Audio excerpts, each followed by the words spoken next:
As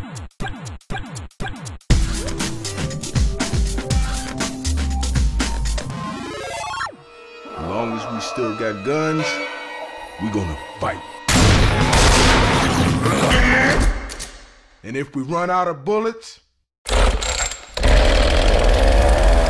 baby, they gonna wish we had. All right, guys, we're down in central London today with Doug Lombardi, who's the VP of Marketing for Valve, and we're very privileged to be looking at Left 4 Dead 2. Now, we're underground with zombies running around, Doug. What's going on? Just, having a good time here in the dungeon and over by London Bridge. Very good. So tell us about Left 4 Dead 2. Obviously, our first look at E3, and now a few weeks later, we're getting to see some more content. Can you tell us about what you're showing today? So today we're sort of looking at the latter part of the New Orleans campaign that we've dubbed the Parish. Taking a look at the finale across the bridge and just sort of introducing people to more of the space and giving them more of a sense of the New Orleans campaign itself. One of the questions that we've had kind of post E3 is, why not do this as DLC? Why do it as a complete new game? And what can you offer it in terms of a complete package? Well, I think that when folks see everything that's in store for Left 4 Dead 2, they'll notice that it's a massive offering. 5 campaigns versus 4, everything playable in versus and survival mode out of the box, plus a 4th yet undescribed multiplayer, unrevealed multiplayer mode. Over 10 new items, 10 of which are melee weapons, new survivors with all new dialogue, new technology in the AI director, new technology in the animation system and the graphics, and a number of zombies we're getting on screen. And the way we make decisions at Valve, we're very fortunate. We've had great success, and we're not publicly held, and we don't have any requirement to ship a game in time for Christmas, or we don't have quarterly deadlines or anything like that. And Gabe doesn't run the company like that. He's like, let's make what we think is cool, what we think customers will be cool, and then we'll figure out the best way to get that out to customers. And when we did the whiteboard exercise after Left 4 Dead, we wanted to keep supporting the game post-launch, which is part of our history, and we also had a bunch of ideas that felt like they might be a sequel, which was a lot of the things I just described. And I think that by announcing the game at E3, which is where people go to announce their big new products, it was inadvertently or mistakenly taken as we were dropping support for Left 4 Dead 1, and that's just not the case. We're actually about to make an announcement of what's next for Left 4 Dead 1, which will be coming before Left 4 Dead 2. And hopefully once people see everything that's in store for Left 4 Dead 1 in terms of ongoing support and everything that's coming in Left 4 Dead 2, they'll see that, there was a method to their madness and they weren't being capitalistic geezers. I just had a chance to play it, and I got some of the new melee weapons. I actually picked up the frying pan and then proceeded to die straight afterwards. Oh no! So tell us how that works. Well, the frying pan is honestly my favorite new thing in the game. And as I've been traveling around since E3 showing the game, the frying pan never fails to get a great reaction, primarily a laugh from people that play the game.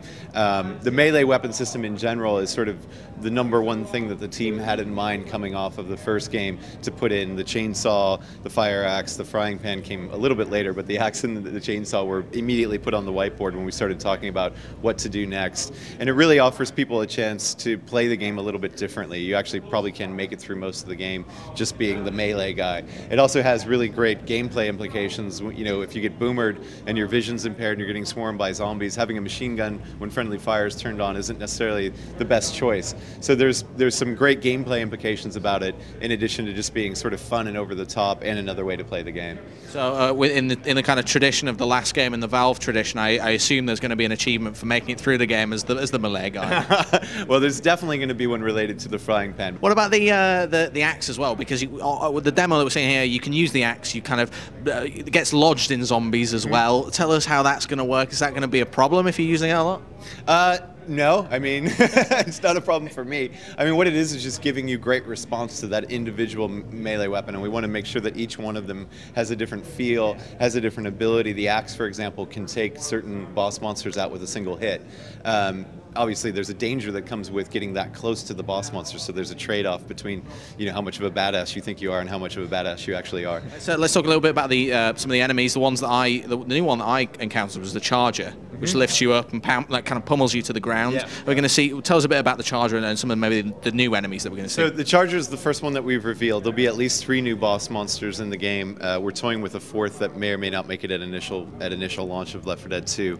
And in addition to that, there's new common zombies, some of which will be specific to each of the campaigns. So the Hazard Mat guy is specific to the New Orleans campaign, who we're also showing here. Back to the Charger, he was designed really to respond to players who were backing up against the walls in the finales and in the big moments of the game. And so he's got basically one arm that is like this giant whip. So one of his attacks is to sort of smack you off the wall, which also helps separate the group, which was one of the goals of the Smoker, was to, as you know, if you've played the game, if everybody's together and playing as a unit, chances of survival are pretty good. Once you get separated, chances go down pretty dramatically. So the Charger, in a similar but very different fashion, is there to separate people, to keep people off the wall. And then I guess one of the animators or designers thought it would be fun if he could just pick you up and pound your head into the pavement too. So that was sort of like a bonus item on top of the original design goal for him.